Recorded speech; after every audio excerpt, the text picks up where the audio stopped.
ওই যে বলেছি যে খালেদা জিয়া ভয় নেই, রাজপথ ছাড়ি নাই, এই কথায় আমি বিশ্বাসী নই, এই কথা আমি মানি না। রাজপথে আমি কেন অনেককেই বলবো, আমার নেতাদেরও বলবো যে রাজপথে তখন থাকার কথা থাকে নাই, রাজপথ ছাড়ি নাই বলে ভুল হবে, রাজপথ ছাড়ি নাই বলে ভুল হবে। এই স্লোগানগুলি দয়া করে আর দেবে না। ভালো স্লোগান শেখো, ভালো স্লোগান দাও, তাহলেই কাজে দেবে, বুঝেছো?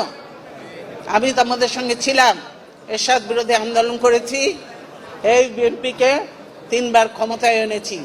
ইনশাআল্লাহ দেশ দলকে সুন্দর করে গুছিয়ে, কোনো গ্রুপিং লবিং থাকবে না, দলকে সুন্দর করে গুছিয়ে যারা উপযুক্ত যোগ্য তাদেরকে নেতৃত্ব দিয়ে বিএনপি ইনশাআল্লাহ আবার ক্ষমতায় আসবে।